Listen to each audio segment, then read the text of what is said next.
आप सब? I hope आप सब बहुत अच्छे होंगे। आपके सीटेट एग्ज़ाम की तैयारियां भी बहुत अच्छी चल रही होगी। अब काफ़ी कम दिन बचे हुए हैं, लगभग एक सप्ताह कह सकते हैं। इसके बाद 7 तारीख को आपके एग्ज़ाम्स हैं, तो मेरी ऐसी आशा है कि आप बहुत अच्छे से तैयारियां कर रहे होंगे। तो इसी लिए जो आपकी तैयारी को और जो बूस्ट करने के लिए और अच्छी करने के लिए आज हम आप ही की रिक्वेस्ट पे पेपर 2 जो है, ठीक है, इसके क्वेश्चंस हम सॉल्व करेंगे। बहुत से हमारे जो लर्नर हैं जो हमसे जुड़े हुए हैं, उनकी रिक्वेस्ट है आई है कि हम उन्हें पेपर 2 को भी सॉल्व करवाएं। तो ये इंग्लिश पेडागोजी, ये जो है प्रीवियस ईयर का क्वेश्चन है 2023 का। तो ये इंग्लिश के पेपर है ये, ठीक है, इंग्लिश लैंग्वेज का पेपर है ये, पेपर 2। तो पेपर 1 आप सभी बहुत सारे मैंने आपको प्रैक्टिस पेपर करवाए हैं, तो आप सब ने रिक्वेस्ट करी कि पेपर 2 को भी आप करवाइए। तो आज हम पेपर 2 के इम्पॉर्टेंट क्वेश्चन देखेंगे। ये जो वीडियो है आपके लिए बहुत ही इंपॉर्टेंट और हेल्पफुल होने वाली है, क्योंकि सिर्फ पेपर 2 के लिए ही नहीं, पेपर 1 वाले भी इसे अगर देखेंगे तो उनके लिए भी बहुत हेल्पफुल रहेगा। क्योंकि सिलेबस पेपर 1 हो या पेपर 2 हो, बिल्कुल ही सेम है, एज इट इज़ है, कोई चेंज नहीं है। हाँ ठीक है, थोड़ा सा डिफ़िकल्टी लेवल ऊपर नीचे करके थोड़ा बहुत दे दिया जाता है, लेकिन अगर आप टॉपिक को बहुत अच्छे से समझेंगे ना, तो चाहे पेपर 1 हो पेपर 2 हो, आपके लिए दोनों ही आसान होगा। तो जितना ये पेपर 2 वालों के लिए इम्पॉर्टेंट है, उतना ही ज़्यादा इम्पॉर्टेंट पेपर 1 वालों के लिए है, बहुत ज़्यादा यूज़फुल है। तो एंड तक वीडियो में बने रहिएगा। ये जो है पेपर 2 का है, इंग्लिश पेडागोजी का, ठीक है, लैंग्वेज का जो है, इंग्लिश लैंग्वेज का। आज हम उन्हें देखेंगे, पेडागोजी के क्वेश्चंस। तो आगे बढ़ने से पहले कुछ मेरे बारे में। मेरा नाम है निर्मला साहू। मैंने बीएड में टॉप किया हुआ था कि सीटेट पेपर 1 पेपर 2 मैंने क्वालिफाई किया हुआ है as a PGT English teacher. मुझे कई सालों का टीचिंग में एक्सपीरियंस है और यहाँ पे हम आपको सीटेट की तैयारी करवाते हैं। तो बिना समय गंवाए चलिए हम स्टार्ट करते हैं, क्योंकि इससे पहले के जो क्वेश्चन है ये पैसेज पैराग्राफ के हैं, ठीक है। तो यहाँ से पेडागोजी का सेक्शन, यहाँ से आप देख सकते हैं, शुरू होता है 136 से। यहाँ से हम देखेंगे आज पेडागोजी के क्वेश्चंस जो हैं क्या क्या हैं, और उसे हम समझेंगे ताकि आपकी अंडरस्टैंडिंग और अच्छी हो और आप एग्ज़ाम में क्वेश्चंस को कैसे आप सॉल्व कर सके, इसकी अप्रोच आपको अच्छे से पता चल सके। चलिए 136 नंबर क्वेश्चन देखते हैं। Read the following statement and choose the correct option. तो ये स्टेटमेंट वाले क्वेश्चंस हैं। इसमें थोड़ा सा बच्चों को लगता है कि डिफ़िकल्टी होती है उन्हें समझने में, बट ऐसी कोई बात नहीं है। ध्यान से पढ़ेंगे, ध्यान से समझेंगे, बहुत ही इत्मीनान से, तो आप बहुत अच्छे से कर पाएंगे। तो देखिए क्या बोल रहा है, असर्शन दिया है, रीज़न दिया है, ठीक है। तो असर्शन में बोल रहा है English is an associate official language in India. हाँ, ये बात सत्य है। असर्शन कथन दिया हुआ है, हम कथन को असर्शन कहते हैं। रीज़न यानी कि कारण। इंग्लिश जो है इंडिया में एसोसिएट ऑफिशियल लैंग्वेज के तौर पे माना जाता है, ये बात एकदम सत्य है, ठीक है। लेकिन यहाँ पे रीज़न बताया जा रहा है, इसके पीछे रीज़न ये है कि English is taught as a foreign language in Indian school. तो देखिए इसके पीछे कारण बता रहा है कि इंग्लिश को फॉरेन लैंग्वेज की तरह स्कूल में पढ़ाया जाता है, जो कि एकदम गलत बात है। इंग्लिश को कैसा पढ़ाया जाता है, एज अ सेकेंड लैंग्वेज, है ना, इसलिए हम इसे टारगेट लैंग्वेज कहते हैं ना। अभी हमने कितने सारे प्रीवियस क्वेश्चंस किए हैं, अभी लास्ट वीडियो ही मैंने बनाया, उसमें कितने सारे क्वेश्चन है कि इंग्लिश को हम सेकेंड लैंग्वेज हम क्या करते हैं, या टारगेट लैंग्वेज के फॉर्म में क्लासरूम में हम बच्चों को पढ़ाते हैं, स्पेशली आफ्टर प्राइमरी, मतलब 5th के बाद। और 5th तक तो हम उन्हें बेसिकली मदर टंग में पढ़ाते हैं, ज़्यादा हमारा फोकस होता है मदर टंग में पढ़ा के उन्हें टारगेट लैंग्वेज में एक्सप्लेन करना, सिंपल और ग्रेडेड मैनर में, है ना, ये पढ़ा था हमने। तो सिंपल और ग्रेडेड मैनर में जब हम उन्हें टारगेट लैंग्वेज में एक्सप्लेन करते हैं मदर टंग से, तो फिर उसके बाद जब वो प्राइमरी लेवल को क्रॉस कर जाते हैं ना, तो इंग्लिश को as a second language Indian school में पढ़ाया जाता है, ना कि फॉरेन लैंग्वेज। तो ये बात तो सही है, बट ये बात गलत है। तो ए सही है और आर फॉल्स है। ये आपका ऑप्शन है जो कि 4th नंबर है। A is true but R is false, क्योंकि इंग्लिश को as an associate official language India में माना गया है, लेकिन ये सेकेंड लैंग्वेज की तरह पढ़ाया जाता है, not as a foreign language. Clear है। तो नेक्स्ट क्वेश्चन देखते हैं 137। क्या बोल रहा है यहाँ पे, which one of the following is not a characteristic of language. Not पे ध्यान रखेंगे जब भी आप क्वेश्चन पढ़ते हैं एग्जाम के टाइम भी, तो आप नॉट का ध्यान रखेंगे। कई बार हम इसकी वजह से मिस्टेक्स कर जाते हैं और हमारे क्वेश्चन गलत हो जाते हैं। इसी वजह से कुछ ही नंबर के लिए आप क्वालिफाई करने से पीछे रह जाते हैं। तो ये सब नोट कहाँ पर लगा है, क्या पूछा गया, इस पर ध्यान रखेंगे। तो यहाँ पर पूछा गया है कि इनमें से, ये जो ऑप्शन दिए इनमें से कौन सा लैंग्वेज का कैरेक्टरिस्टिक नहीं है, लैंग्वेज के गुण नहीं है, लक्षण नहीं है। तो देखिए, लैंग्वेज सोशल है, सामाजिक है, ये बात हमें पता है। सिस्टमेटिक होता है, सिस्टमेटिक वे पे उसके जो स्ट्रक्चर होते हैं, उसके सिंटेक्स होते हैं, ग्रामेटिकल रूल्स होते हैं, वो आप पढ़ते हैं, ठीक है। सिम्बॉलिक भी होता है, सिंबल मतलब ABCD जो आप सीखते हैं सिम्बॉलिक ही होता है ना, जो भी आप देखते हैं पढ़ते हैं लैंग्वेज को सिम्बॉलिक होता है, सिंबल के थ्रू आप समझते हैं। तो ये बात तीनों सही है, लेकिन क्या बात यहाँ पे पूछा है कि क्या बात नहीं है, तो स्टैटिक यहाँ पे बोला है, क्योंकि लैंग्वेज हमेशा याद रखेंगे डायनामिक होता है। डायनामिक यानी कि बदलता है, जैसे जैसे आप स्टेट चेंज करते हैं भाषा बदल जाती है ना। गुजरात चले गए, गुजराती स्पीकिंग होती है, बंगाल चले गए बंगाली स्पीकिंग होती है, पंजाब चले गए पंजाबी स्पीकिंग होती है। और उस स्टेट में भी हर क्षेत्र में जैसे जैसे आप जगह बदलते जाते हैं, जो डायलेक्ट होती है, बोली होती है, वो बदलते जाती है, ठीक है। तो इसीलिए इसे हम डायनामिक कहते हैं, जो बदलती है ना, लचीला होता है, ना कि स्टैटिक होता है ना। तो इसका जो आंसर हो जाएगा हमारा 3rd नंबर हो जाएगा, लैंग्वेज इज स्टैटिक। ये बात सही नहीं है, ये इसकी कैरेक्टरिस्टिक नहीं है। बाकी सोशल है, सिस्टमैटिक है, सिंबॉलिक है, ये बात सत्य है। नेक्स्ट हम देख लेते हैं, फिर से असर्शन और रीजनिंग आ गया। Read the following statement and choose the correct option.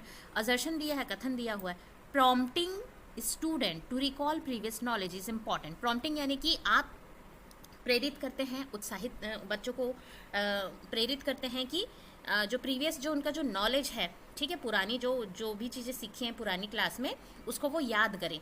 हाँ, ये बात सत्य है, हम करते हैं। जब जैसे कि बच्चे नई क्लास में जाते हैं तो हम उन्हें पूरा प्रीवियस जो क्या बोलते हैं, उन्होंने जो कुछ भी पढ़ा है किसी भी सब्जेक्ट में, उसको पहले इंट्रोड्यूस कराया जाता है और उस प्रीवियस नॉलेज को रिकॉल करवा के कनेक्ट करते हुए न्यू नॉलेज में करवाते हैं। इसलिए आप बुक भी देखेंगे तो शुरू का जो 2 से 3 लेसन है वो बिल्कुल प्रीवियस ईयर का ही रहता है, बस उसकी डिफ़िकल्टी लेवल जो है थोड़ी सी आगे होती है ताकि वो रिकॉल कर सके।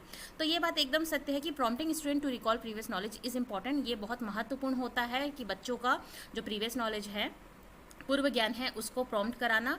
ये बात सत्य है, एकदम सत्य है। रीज़न, इसका कारण बोला है, recalling the previous knowledge help student connect the known knowledge to the new knowledge. Yes, exactly. देखिए, प्रीवियस नॉलेज को वो कनेक्ट करेंगे पूर्व ज्ञान को, तो जो उनको जो ज्ञान है उससे कनेक्ट करता हुआ वो नया चीज़ सीखेंगे। बात सत्य है, एकदम सही है ना। तो ये बात भी सही है, दोनों ही सही हो जाएगा, असर्शन भी सही है, रीजनिंग भी सही है। तो जहाँ पे ऑप्शन दिया हुआ है कि both A and R are true, ठीक है, and R is correct explanation of A, तो ये बात सत्य हो जाएगी। 2nd नंबर आपका आंसर सही है। Next, a teacher of class 8 asked her learner to produce a leaflet about saving energy at home as an assignment. This task will cater to which feature of language? Class 8 की teacher ने बच्चों को leaflet यानी कि जैसे pamphlet होता है उसी तरह से लीफलेट बनाने के लिए कहती हैं सेविंग एनर्जी यानी कि ऊर्जा बचाओ पे अपने घर में एज एन असाइनमेंट के तौर पे उन्हें कहती हैं एक लीफलेट बनाओ जिसमें आप सेविंग एनर्जी के बारे में आपको लिखना है। तो ये जो टास्क है कौन से फीचर को, कौन से लक्षण को दर्शाता है भाषा के, तो ये जो होता है ना ये पॉजिटिव इम्पेरेटिव होता है। देखिए, कंपेयर मतलब यहाँ पे कोई कंपैरिजन नहीं हो रहा है, कोई 2 टॉपिक दे के इसमें कंपेयर करो, इसके बारे में बताओ क्या डिफरेंस है, ऐसा कुछ नहीं बोला जा रहा है। ये कोई टेंस भी नहीं पढ़ाया जा रहा है, ये कोई क्वेश्चन फॉर्म भी नहीं है, ये एक पॉजिटिव इम्पेरेटिव है। पॉजिटिव इम्पेरेटिव का मतलब होता है जब आप बच्चों को किसी चीज़ को कुछ करने के लिए कहते हैं तो उसे हम पॉजिटिव इम्पेरिमेंट कहते हैं। अगर रोज़मर्रा की भाषा में कहें तो हम जैसे बच्चों को कहते हैं कि आप टेबल लेके आओ, अपनी बुक निकाल के लाओ, उस डोर को बंद करो, एक ग्लास पानी लेके आओ, तो इस तरह का जो होता है वो पॉजिटिव इम्पेरेटिव में माना जाता है। तो टीचर एकदम मतलब सिंपली बच्चों को एक असाइनमेंट जो है वो करने के लिए कह रही हैं, तो ये एक पॉजिटिव इम्पेरेटिव माना जाएगा। 3rd नंबर आपका आंसर सही हो जाएगा, ठीक है। नेक्स्ट क्वेश्चन देख लेते हैं 140। While planning a lesson, one of the objectives is to enable learner to produce typical business communication with customer. This objective matches with one of the type of text genres listed below. देखिए, lesson plan जब बना रही हैं teacher तो उनका एक objective ये है कि बच्चों को बिजनेस कम्युनिकेशन जो कस्टमर के साथ किया जाता है उस तरह का कैसे आप संप्रेषण करने के लिए मतलब जो लेटर है वो लिखवाना है, वो उनको सिखाना है कैसे कम्युनिकेशन करते हैं, संप्रेषण करते हैं। तो ये जो ऑब्जेक्टिव है उनका वो कि इनमें से कौन से जॉनरा से मैच हो रहा है। तो देखिए, ये जो भाषा की जो शैली होती है उसे हम जॉनरा कहते हैं। जॉनरा का मतलब होता है शैली। तो कोई भी भाषा हो, इंग्लिश हो या हिंदी हो, उसमें जो उसका जो शैली होता है लिखने की, जिसे हम जॉनरा के नाम से जानते हैं, तो ये सारे जॉनरा हैं। इनमें से कौन से जॉनरा को ये बता रहा है, जब अगर टीचर उनको ये प्रोड्यूस करवाना चाह रही है, बिजनेस कम्युनिकेशन विद कस्टमर, मतलब कस्टमर के साथ जो बिजनेस संप्रेषण है कैसे किया जाए, तो ये आर्टिकल नहीं है। आर्टिकल मतलब पीस ऑफ एक राइटिंग होता है, कोई राइटिंग किसी चीज़ के बारे में लिखा होता है उसे आर्टिकल कहते हैं। डिस्क्रिप्शन किसी चीज़ के बारे में डिस्क्राइब करता है। रिपोर्ट जो होती है, रिपोर्ट बनाते हैं, ये एक लेटर है। बिजनेस कम्युनिकेशन जब कस्टमर से किया जाता है तो उन्हें लेटर लिख के दिया जाता है, तो ये एक लेटर का जॉनरा होता है। ठीक है, तो आपका आंसर सेकंड हो जाएगा, क्योंकि ये लेटर लिखने की बात कही जा रही है यहाँ पर। ठीक है, नेक्स्ट हम देख लेते हैं। A teacher asked student to look at the 4 musical instrument in the picture and discuss why they are used in different musical context. Choose the cognitive skill that matches this activity. एक teacher अपने बच्चों को कहती हैं कि musical जो instrument है 4 तरह के, उन्हें पिक्चर में देखिए और आपस में चर्चा करके बताइए कि ये क्यों डिफरेंट यानी कि अलग अलग कॉन्टेक्स्ट में, अलग अलग संदर्भ में क्यों और कैसे इस्तेमाल किया जाता है। तो यहाँ पे कौन से कॉग्निशन जो स्किल है, कौन सी संज्ञान जो है उसकी, संज्ञान कौशल की यहाँ पे मतलब बात की जा रही है, इनमें से वो कौन सा संज्ञान कौशल है जो मैच करता है। तो रीजनिंग, इमेजिनिंग, कंपोजिंग और एनालाइजिंग। तो देखिए, रीजनिंग यानी कि तर्क लगाना, तो बच्चे यहाँ पे तर्क तो लगाएंगे डेफिनेटली, लेकिन क्यों और कैसे, तर्क लगाने के बाद उसका क्या करेंगे, तर्क लगाने के बाद उसका जवाब देंगे। तो सिर्फ रीजनिंग नहीं होगा, इमेजिनिंग तो नहीं होगा, कल्पना कर रहे हैं, ये भी कल्पना वाली कोई बात ही नहीं हो रही, उसमें इनको लॉजिक लगाना पड़ रहा है। ठीक है, कंपोजिंग यानी कि कंपोज करना है, तो यहाँ रिटन वर्क या कुछ कह के स्पीच फॉर्म में नहीं दे रहे हैं जहाँ पे कंपोजिशन का काम होगा, तो ये तीनों नहीं होगा। ये होगा एनालाइजिंग। एनालाइज के लिए पहले वो सोचेंगे, ठीक है, लॉजिक लगाएंगे, रीजनिंग करेंगे, उसके बाद उसको डिस्क्राइब करेंगे कि क्यों और कैसे, क्या है, क्या कारण है, क्या अंतर है, किस तरह से संदर्भ में यूज़ किया जाता है। तो यहाँ पर ये एनालाइज, विश्लेषण करेंगे, एनालाइजिंग आपका आंसर हो जाएगा। नेक्स्ट हम देखेंगे, when monolingual speaker move from formal to informal mode of speech within the same spoken और gestures idea they are engaging. अब देखिए यहाँ पे एक मोनोलिंगुअल मतलब कि एक भाषी स्पीकर है, फॉर्मल से इनफॉर्मल मोड में जाता है, ठीक है, अपने जो मतलब विचार को व्यक्त करने के लिए। तो ये क्या है, तो देखिए ये डायलेक्ट नहीं है, डायलेक्ट जो होती है बोली होती है, ठीक है, जो भाषा के अंतर्गत बोली आती है उसे कहते हैं। सोशो लिंग्विस्टिक भी नहीं होगा कि मतलब जो समाज में जो भाषा का इस्तेमाल किया जाता है, ठीक है, ये होगा आपका कोड स्विचिंग। क्यों, कोड मिक्सिंग में जब आप एक लैंग्वेज में बात कर रहे हैं उसमें एक आधी शब्द मतलब दूसरे भाषा का इस्तेमाल कर रहे हैं, जैसे कि मार्केट में बहुत ही फ्रेश सब्जियां मिलती है, तो फ्रेश यहाँ पे एक शब्द पूरी हिंदी में आपने एक इंग्लिश का कोड मतलब लगा के चेंज कर दिया, ये कोड मिक्सिंग होता है। यहाँ पे बोल रहे हैं कि फॉर्मल, पहले वो फॉर्मल वे पे बोलेगा तो पूरा सेंटेंस बोलेगा, फिर इनफॉर्मल मतलब कि औपचारिक से अनौपचारिक की ओर जब जाएगा, तो ये कोड स्विचिंग की बात हो रही है यहाँ पे। कोड मतलब उसकी जो भाषा है पहले औपचारिक में होगी, फिर अनौपचारिक में वही वाक्य वो कहेगा, सेम थॉट सेम जेस्चर्स को कहेगा, तो ये कोड स्विचिंग हो गई। कोड स्विच में जब आप एक किसी चीज़ को कहते हैं एक भाषा में और फिर उसी चीज़ को फिर से दोबारा या दूसरे कोड में कहते हैं, तो वो कोड स्विच करना माना जाता है। जैसे एग्जाम्पल अगर आपको दूं, तो आप किसी से पूछ रहे हैं हेलो हाउ आर यू, आप कैसे हैं, तो आपने पहले एक इंग्लिश में एक बार पूछ लिया, एक लैंग्वेज में एक कोड में हेलो हाउ आर यू, फिर आपने अपना कोड चेंज कर दिया दूसरा सेंटेंस बोलने में, आप कैसे हैं, तो ये आपका कोड स्विच होना होता है। मतलब पहले आपने फॉर्मल में बोला, फिर इनफॉर्मल में आप कैसे हैं, तो यही बात कही जा रही है। पहले फॉर्मल वे पे आपने पूछा, फिर इनफॉर्मल वे पे पूछा, तो यहाँ पे कोड स्विचिंग की बात की जा रही है। नेक्स्ट हम देख लेते हैं, childrens informal interaction, friendship and relationship with other in their community are based on their use of which form of language. देखिए चिल्ड्रन, जब बच्चे जो हैं आपस में अपने फ्रेंड्स के साथ इंटरेक्ट करते हैं, अन्योन क्रिया करते हैं, मिलते जुलते हैं, तो बिल्कुल इनफॉर्मल यानी अनौपचारिक रूप पे मिलते हैं, या अपने कोई भी रिलेशनशिप में अपने जो रिलेटिव्स हैं उनसे बात करते हैं अपने कम्युनिटी में, तो ये किस तरह की भाषा का उपयोग करते हैं, इनमें से ये क्या ऑप्शन है? Language socialization, enculturation, assimilation, accommodation. तो देखिए असाइमिलेशन अकोमोडेशन तो पियाजे जी के द्वारा दी गई है, ये अलग कॉन्सेप्ट है।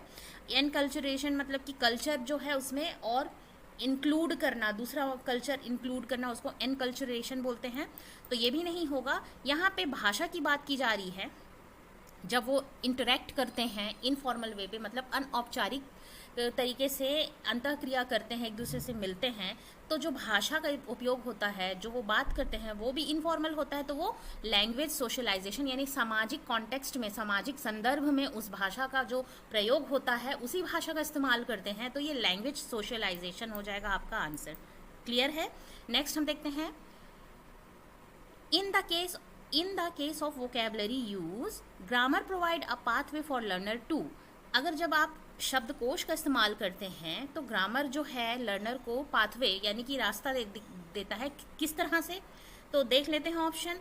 Draft formal piece of writing in higher classes, speak in formal situation with greater accuracy and confidence, retell listening input into oral output, combine lexical item into meaningful and communicating expression. ठीक है, तो देखिए यहाँ पे क्या बोला जा रहा है, जब आप शब्द के माध्यम से सेंटेंस मतलब वाक्य का निर्माण करते हैं, ठीक है, शाब्दिक रूप से कोई भी जो वोकैबुलरीज होती हैं, शब्दार्थ होते हैं, उनके माध्यम से आप सेंटेंस क्रिएट करते हैं, तो इसमें ग्रामर क्या हेल्प करता है? तो सीधी सी बात है, ग्रामर जो है एक सिंटेक्स होता है जो सेंटेंस में कब कहाँ कैसे लगेगा, तब जाके वो सेंटेंस मीनिंगफुल अर्थपूर्ण बनेगा। बिना ग्रामर के आपका जो सेंटेंस वाक्य है, जो शब्दों का समूह है, वो कभी भी कंप्लीट नहीं हो सकता, उसका कोई अर्थ नहीं होगा। जैसे कि खाता मैं हूँ खाना, इस तरह से बोलेंगे, ये क्या है, ग्रामेटिकल इसमें यूज़ नहीं किया है सिस्टमेटिक वे पे। बट अगर आप बोलते हैं आई ईट फूड या आई एम ईटिंग फूड, तो ये अगर इसमें ग्रामेटिकल का इस्तेमाल हुआ है, आई एम ईटिंग मतलब ईज एम आर ये सब यूज़ हुआ है, आई एन जी हुआ है ग्रामर का, तो ये सही एक मीनिंगफुल अर्थ दे रहा है। तो यही बात कही जा रही है कि वोकैबुलरी का इस्तेमाल करते हुए आप जब बात करते हैं, सेंटेंस यूज़ करते हैं, तो ग्रामर उसको क्या करता है, जब बच्चे सीखते हैं, है ना, इसके बारे में, वाक्य के बारे में, तो ये होता है कंबाइंड लेक्सिकल आइटम। देखिए लेक्सिकल का मतलब होता है मीनिंगफुल, जो वर्ड है उसको कैसे आप अरेंज करेंगे, जो शब्द हैं वोकैबुलरी हैं उसको मीनिंगफुल वे पे कैसे अरेंज करेंगे। वही बात बोल रहे हैं, combined lexical item into meaningful and communicative expression. जैसे आप शब्दों का इस्तेमाल कर रहे हैं, वो लेक्सिकल आइटम्स का इस्तेमाल कर रहे हैं, मीनिंगफुल और कम्युनिकेटिंग एक्सप्रेशन में वो बदल रहा है ग्रामर की मदद से। ग्रामर का जब आप इस्तेमाल करते हो, वोकैबुलरी इस्तेमाल करते हैं और सेंटेंस फॉर्म करते हैं, तो आपका जो सेंटेंस है, वाक्य है, वो मीनिंगफुल हो जाता है। इसीलिए इसे कहा गया है कि कंबाइंड लेक्सिकल आइटम, लेक्सिकल यानी कि ये जो शब्द है वोकैबुलरी है, into meaningful and communicating expression, तब आपकी जो अर्थपूर्ण अभिव्यक्ति होती है वाक्य के माध्यम से, वो कंप्लीट होता है। ये आपका आंसर हो जाएगा 4th नंबर। क्लियर है? Which one of the following is not a classroom resource for learner in teaching learning language? जब बच्चे जो है क्लासरूम लर्निंग में क्या कर रहे हैं, लैंग्वेज सीख रहे हैं, तो इनमें से कौन सी चीज़ रिसोर्स के तौर पे काम नहीं आएगी? ठीक है, तो देखिए वर्ड वॉल, वर्ड मतलब जो वॉल में वर्ड्स वगैरह लिखाया गया है, इंग्लिश में कुछ वर्ड्स वगैरह हैं जिससे बच्चे सीख रहे हैं, वोकैबुलरी सीख रहे हैं, नए वर्ड सीख रहे हैं, तो ये आपका रिसोर्स है। रीडिंग कॉर्नर, हाँ, जहाँ पे बच्चे जाके पढ़ते हैं, चाहे लाइब्रेरी हो या रीडिंग कॉर्नर बना रहता है वो हो, तो ये भी एक रिसोर्स का काम कर रहा है। क्लासरूम लाइब्रेरी, क्लासरूम में जो लाइब्रेरी है, क्लासरूम में जो लाइब्रेरी होती है वो भी रिसोर्सफुल होता है। तो ये तीनों ही रिसोर्स है वहाँ के लिए, मतलब बच्चे जहाँ पर भाषा सीख रहे हैं स्कूल में। लेकिन क्लासरूम जो प्रोसीजर है वो टीचर के द्वारा किया जाता है। जैसे टीचर आई, अटेंडेंस वगैरह का रजिस्टर उठाया, अटेंडेंस लेने लगी, चौक लेकर आई, ब्लैक बोर्ड में लिखने लगी, ये क्लासरूम प्रोसीजर है। ये क्लासरूम प्रोसीजर से बच्चे कुछ नहीं सीख सकते हैं। और जो क्लासरूम उनका जो प्रोसीजर होता है, बच्चे आए, बैठे बेंच में, क्लासेस स्टार्ट हुई, प्रेयर वगैरह हो गई, उसके बाद बच्चे बुक कॉपी खोल रहे हैं, ये सब क्लासरूम प्रोसीजर तो है, लेकिन ये रिसोर्स का काम नहीं कर रही, बच्चे इससे कुछ सीख नहीं रहे। लेकिन वर्ड वॉल जो है, इससे वोकैबुलरी सीख रहे हैं। रीडिंग कॉर्नर या क्लासरूम लाइब्रेरी से वो रीडिंग करना सीख रहे हैं। तो ये आपका यहाँ पे पूछा है नॉट, तो नॉट है ये आपका क्लासरूम प्रोसीजर, जो कि रिसोर्स का काम नहीं करती है टीचिंग लर्निंग के दौरान जब वो लैंग्वेज सीख रहे हैं। ठीक है, नेक्स्ट देख लेते हैं 146। Read the following statement and choose the correct option. तो फिर से यहाँ पे कथन और रीजन जो है उसका क्वेश्चन दिया हुआ है, assertion. A plan for individualise learning must be created by language teacher. मतलब जो ये इंडिविजुअलाइज जो लर्निंग प्लान होता है, मतलब कि हर बच्चा अलग होता है क्लास में, ठीक है, उसकी अपनी इंडिविजुअल डिफरेंसेस होती हैं, उसके हिसाब से अगर टीचर प्लान करती है तो ये यहाँ पे बोल रहे हैं कि a plan for individualise learning must be created by language teacher. भाषा टीचर के द्वारा एक इंडिविजुअलाइज लर्निंग प्लान होना चाहिए, ये बात सत्य है। Reason, there is diversity in learner in the learning new language. तो देखिए, डाइवर्सिटी तो है लैंग्वेज लर्निंग में, लेकिन ये इसका कारण नहीं है।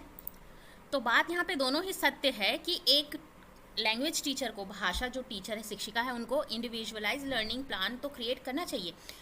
और क्लास में डाइवर्सिटी होती है नए नए लैंग्वेज के लिए, ये भी बात सत्य है, लेकिन कारण इंडिविजुअलाइज लर्निंग जो प्लानिंग की है वो इसके लिए नहीं है कि बच्चे में डाइवर्सिटी होती है न्यू लैंग्वेज सीखने की। इसलिए ज़रूरत पड़ती है क्योंकि इंडिविजुअल जो डिफरेंस होता है, हर बच्चा डिफरेंट है, हर बच्चा क्या है, अलग है, उसकी अलग नीड होती है। उस नीड को केटर करने के लिए इंडिविजुअलाइज लर्निंग प्लान क्रिएट किया जाता है। ये इसका सही कारण नहीं है। हालांकि ये बात सही है कि there is diversity in learner, जो लर्नर हैं उनमें डाइवर्सिटी है, अभिन्नता है, लेकिन न्यू लैंग्वेज सीखने में अभिन्नता है, ये बात सही है, पर ये इसके लिए कारण नहीं है। इसका कारण इसलिए है क्योंकि देखिए, इंडिविजुअलाइज लर्निंग प्लान तब क्रिएट किया जाता है जैसे कि हम आजकल समावेशी शिक्षा यानी कि इंक्लूसिव एजुकेशन पे ध्यान देते हैं। उसमें क्या होता है, कोई बच्चा दृष्टिबाधित है, कोई बच्चा श्रवण बाधित है, कोई बच्चा जो है वो जो उनका जो लेग वगैरह से वो डिसेबल्ड है। तो इन सब बच्चों की अलग अलग नीड होती है। जो बच्चा सुन नहीं सकता उनके लिए बड़े बड़े बोल्ड जो वर्ड्स होते हैं जिन्हें वो देख सकें और मुंह लिपसिंग वगैरह के द्वारा वो सीखते हैं। जो बच्चे देख नहीं सकते उनके लिए ब्रेल लिपि वगैरह का इस्तेमाल किया जाएगा। जिन बच्चों को कम सुनाई दे रहा है तो ज़ोर से थोड़ा सामने बैठा के उन्हें ज़ोर से ज़्यादा अच्छे से कह के सुनाया जाएगा। इस तरह का जो डिफरेंस, जो बच्चे थोड़े स्लो हैं करने में, वीक हैं, उनको उन पे ज़्यादा ध्यान दिया जाएगा रेमेडियल टीचिंग दे के, इस तरह से। या फिर जो कोई गिफ्टेड चिल्ड्रन है उनको उनके लेवल जो है, माइंड जो है उनका, इंटेलेक्ट लेवल है, उसके हिसाब से उनको एंगेज किया जाएगा। तो ये जो इंडिविजुअल डिफरेंसेस हैं बच्चों में, उनकी जो नीड है उसको कैटर करने के लिए, ताकि सही तरीके से सुचारू रूप से क्लासरूम टीचिंग हो सके, बच्चे सीख सके, इफेक्टिव क्लासरूम टीचिंग हो, इसके लिए ये प्लानिंग की जाती है। ना कि उनकी जो लैंग्वेज है इसलिए डाइवर्सिटी है। लैंग्वेज डाइवर्सिटी तो एज अ रिसोर्स यूज़ किया जाता है, बट इंडिविजुअलाइज लर्निंग का जो प्लानिंग है वो इसके लिए नहीं किया जाता है। इसका कारण है इंडिविजुअल डिफरेंसेस के साथ बच्चे आते हैं, हर तरह की डिसेबिलिटीज़ या जो भी कमी होती हैं उसके साथ बच्चे आते हैं। उसको हमें इंक्लूसिव करते हुए, उनकी नीड को केटर करते हुए हमें पढ़ाना होता है, इसीलिए इंडिविजुअलाइज लर्निंग प्लान को बनाया जाता है। तो देखिए, दोनों बात सत्य है, लेकिन ये जो आर है उसका रीज़न सही नहीं है। तो यहाँ पे जो ऑप्शन होगा, A and R are true but R is not correct explanation of A, आपका आंसर हो जाएगा। ठीक है, क्योंकि ये दोनों बात सत्य है। डाइवर्सिटी तो होती है लैंग्वेज की, मल्टीकल्चर बच्चे आते हैं अलग अलग बैकग्राउंड क्षेत्र से, तो उनकी भाषा भी अलग होती है, बट इंडिविजुअलाइज लर्निंग की बात की जाए तो ये बात सत्य नहीं है। उसका कारण ये होता है कि इंडिविजुअल जो डिफरेंसेस होते हैं, जो डिसेबिलिटीज़ के साथ बच्चे आते हैं, लर्निंग डिसेबिलिटीज़ के साथ, जो एक अलग टॉपिक है ना, इस पर भी डिटेल वीडियो मेरे चैनल में आपको मिल जाएगा, जाके देख सकते हैं। इसी वजह से उसको कमी को पूरा करने के लिए, उस नीड को केटर करने के लिए टीचर को ये बनाना पड़ता है। तो आर उसका करेक्ट एक्सप्लेनेशन नहीं होगा। नेक्स्ट हम देखते हैं, in which method does the learner first language play a central role in teaching. कौन से मैथड में लर्नर्स फर्स्ट लैंग्वेज प्ले करता है टीचिंग में। मतलब लर्नर की जो फर्स्ट लैंग्वेज होती है वो मदर टंग होती है कि नहीं है। तो उसमें सेंट्रल रोल कौन से इनमें से जो मेथड हैं वो प्ले करता है। देखिए, बहुत सारे मेथड हमने पढ़ा है ना, direct method, GTM method, communicative language method है, और बहुत सारे मेथड को हमने पढ़ा, अप्रोचेस पढ़ा। तो उसमें हमने देखा कि क्या है। देखिए, तो हम देखिए बच्चों की जो मदर टंग है उसका इस्तेमाल करते हुए क्लासरूम में आप जब टीचिंग कराते हैं उनकी मदर टंग में, फिर उसको डिस्क्राइब करते हैं टारगेट लैंग्वेज में, उन्हें समझाते हैं या उन्हें कहते हैं उसको एक्सप्लेन करो अपने मदर टंग में समझते हुए, उसे टारगेट लैंग्वेज में एक्सप्लेन करो या उसको डिस्क्राइब करो। तो ये वाली जो बात होती है वो कौन से मेथड में होती है? हम सबको पता है GTM यानी ग्रामर ट्रांसलेशन मेथड, जिसे हम ओल्ड मेथड या क्लासिकल मेथड के नाम से भी जानते हैं। इसकी भी डिटेल वीडियो मैंने करवाई है, ठीक है, जिसकी इकाई जो होती है वो वर्ड होती है, ठीक है। तो यहाँ पर ग्रामर ट्रांसलेशन मेथड एक ऐसा मेथड है जो कि सेंट्रल रोल प्ले करता है टीचिंग के दौरान, जब बच्चे अपनी जो फर्स्ट लैंग्वेज है, मदर टंग है या वर्नैक्युलर उनकी जो लैंग्वेज होती, होम लैंग्वेज होती है, उसके माध्यम से सीखते हैं। वही उसका सेंट्रल रोल प्ले करता है टीचिंग के दौरान। टीचर टोटली उनको क्या करती हैं, बच्चों को उनके मदर टंग में उन्हें पढ़ाती हैं, एक्सप्लेन करती हैं, बच्चे उसे मदर टंग में समझते हैं और फिर टारगेट लैंग्वेज में उसको डिस्क्राइब करते हैं या फिर एक्सप्लेन करते हैं, ठीक है। तो ये GTM मेथड हो जाएगा, ग्रामर ट्रांसलेशन मेथड। नेक्स्ट हम देख लेते हैं 148। चेतन्स first language was Bhojpuri. Since arriving in Tamil Nadu he no longer speak Bhojpuri and only speak English with the native. When the new second language replaces the native language, this is an example of option दिया हुआ है code switching, bilingualism, subtractive bilingualism, code mixing. तो देखिए, code switching, code mixing, bilingualism, monolingualism, subtractive bilingualism, code meshing, इसकी detail video मैंने कुछ time पहले ही करवाई है, जाके मेरे चैनल में आप चेक करेंगे। सीटेट इंग्लिश पेडागोजी के आपको डिटेल वीडियो मिलेगी विथ प्रीवियस ईयर इससे रिलेटेड जितने क्वेश्चन हैं। तो देखिए, बोल रहा है चेतन नाम का जो बच्चा है उसकी फर्स्ट लैंग्वेज भोजपुरी है, मतलब उसकी जो मदर टंग है वो भोजपुरी है। फर्स्ट लैंग्वेज कहने का मतलब, जैसे वो तमिलनाडु आया वो भोजपुरी नहीं बोलता, वो सिर्फ इंग्लिश स्पीकिंग करता है, मतलब इंग्लिश में ही बात करता है, क्योंकि वहाँ जो लोग रहते हैं वो इंग्लिश बोलते हैं, समझते हैं। When the new second language replace the native language, this is an example of। तो यहाँ पे बात की जा रही है कि जब सेकेंड लैंग्वेज जो है, न्यू जो लैंग्वेज है, वो नेटिव लैंग्वेज यानी कि होम लैंग्वेज को, उसकी जो भोजपुरी लैंग्वेज को इंग्लिश लैंग्वेज क्या कर रही है, रिप्लेस कर रही है, उसे हम क्या कहते हैं? तो ये होता है सब्ट्रैक्टिव बाइलिंगुअलिज्म। जब एक आपकी जो फर्स्ट जो लैंग्वेज होती है ना, मदर टंग होती है, होम लैंग्वेज होती है, वो आपको आती है, दूसरी जगह आप जाते हैं, दूसरी लैंग्वेज सीखते हैं और वो दूसरी लैंग्वेज को इतना ज़्यादा बोलते हैं, इतना इमर्ज हो जाते हैं कि आप अपनी पहली भाषा को रिप्लेस कर देते हैं, बिल्कुल भी नहीं बोलते हैं या बहुत ही कम बोलते हैं, नहीं के बराबर, उसे हम सब्ट्रैक्टिव बाइलिंगुअलिज्म कहते हैं। सब्ट्रैक्टिव का मतलब ही है घट जाना। तो आपकी जो होम लैंग्वेज है, फर्स्ट लैंग्वेज है, वो यहाँ पे घट जा रही है क्योंकि आप बहुत ज़्यादा सेकंड लैंग्वेज का ही इस्तेमाल कर रहे हैं। तो ये आपका सब्ट्रैक्टिव बाइलिंगुअलिज्म हो जाएगा। बाइलिंगुअल का मतलब है दो भाषा, और यहाँ पे बच्चा जो है चेतन नाम का, उसे दो भाषा आ रही है यहाँ पर। पहली भाषा उसकी मातृभाषा है भोजपुरी, दूसरी वो इंग्लिश सीख लिया तो वो बाइलिंगुअलिज्म हो गया। लेकिन यहाँ पर भोजपुरी वो बोलना छोड़ चुका है, अब वो इंग्लिश ही बोलता है और भोजपुरी नहीं बोलता है। तो यहाँ पर ये सब्ट्रैक्टिव बाइलिंगुअलिज्म की बात की जा रही है। मैं आशा करती हूँ कि आपको यहाँ तक समझ में आ गया होगा अच्छे से, क्योंकि इसमें बहुत कन्फ्यूजन होता है बच्चों को, ठीक है। नेक्स्ट हम देखते हैं 149। Which of the following support a pre reading activity. Pre reading activity को इनमें से क्या सपोर्ट करते हैं? तो देखिए, प्री रीडिंग का मैंने आपको बताया था, स्टेजेस होते हैं रीडिंग के, क्या क्या होता है प्री रीडिंग में, आप क्या करते हैं। तो प्री रीडिंग को जब मैंने पढ़ाया हुआ है स्टेजेस ऑफ रीडिंग में, उसकी भी डिटेल वीडियो आप जाके देखिए। तो उसमें मैंने बताया था कि प्री रीडिंग में जब आप करवाते हैं बच्चों को, तो क्या करवाते हैं, प्रेडिक्शन टास्क देते हैं कि वो प्रेडिक्ट करें किसी चीज़ को। तो वो प्री रीडिंग होता है। कुछ चीज़ आप जब बच्चों को पढ़ाना चाह रहे हैं ना, किसी चीज़ के बारे में, प्लैनेट सोलर सिस्टम के बारे में पढ़ा रहे हैं, तो आप बच्चों को बोलेंगे ना, प्रेडिक्शन करवाएंगे कि ये जो आप चांद देखते हैं, सितारे दिखते हैं, है ना, हर दिन देखते हैं, वो क्या है, कैसे जलती है, वो कहाँ रहते हैं। तो फिर आप ऐसे करके बताते बताते फिर सीधे प्लैनेट यानी सौरमंडल के बारे में आप बताना शुरू करते हैं। तो प्रेडिक्शन करवाते हैं बच्चों को, बहुत सारी चीज़ पूछते हैं। तो ये होता है प्री रीडिंग एक्टिविटी में यूजिंग अ प्रेडिक्शन टास्क। जो बच्चे जितना कुछ जानते हैं वो सोच सोच के वो अपने पूर्व ज्ञान को सोच के बताते हैं, ये प्रेडिक्शन टास्क को इंक्लूड करता है, ठीक है। पैराफ्रेजिंग टास्क का मतलब है कि कोई एक चीज़ है, कोई आपने एक चीज़, एक पैराग्राफ पढ़ी, उसी को हूबहू नहीं समझा के आप अपने लैंग्वेज में अपने तरीके से समझाएंगे, उसे पैराफ्रेजिंग कहते हैं। ग्रामेटिकल स्ट्रक्चर का मतलब है कि ग्रामर के जो रूल्स हैं वो पढ़ाना। Asking learner to summarise the text, यानी कि एक बड़ा लंबा चौड़ा सा स्टोरी बता दिया, उसको समराइज कीजिए, यानी उसका सारांश लिखिए या बताइए, बोल रहे हैं, वो होता है। तो यहाँ पे प्री रीडिंग में ये सब नहीं होगा। प्री रीडिंग का मतलब होता है प्रेडिक्शन टास्क, यानी कि आप पूर्व ज्ञान से रिलेटेड उनसे पूछते जाते हैं, अनुमानित जो प्रश्न है वो पूछते हैं वो बच्चे बताते हैं। ठीक है, आज का लास्ट क्वेश्चन यहाँ से देख लेते हैं, इसके बाद तो शायद दूसरी लैंग्वेज शुरू हो जाती है। तो ये है 150, देख लेते हैं। Which of the following is true about remedial teaching. तो रेमेडियल टीचिंग के बारे में क्या बात सत्य है, ट्रू है। ठीक है, रेमेडियल टीचिंग की भी मैंने डिटेल वीडियो दी है, आप जाके मेरे चैनल की प्लेलिस्ट सीटेट इंग्लिश पेडागोजी में आप जाकर देखेंगे नीरूज लर्निंग हब पे, तो आपको मिल जाएगी। रेमेडियल टीचिंग का भी मैंने बहुत अच्छे से पढ़ाया है, हालांकि ये DSSS और KVS वगैरह में ज़्यादा पूछा जाता है, लेकिन आजकल इससे रिलेटेड क्वेश्चन पूछे जा रहे हैं, तो मैंने इसकी एक डिटेल वीडियो भी बनाई है विथ प्रीवियस ईयर क्वेश्चन, जाके आप चेकआउट ज़रूर कीजिएगा।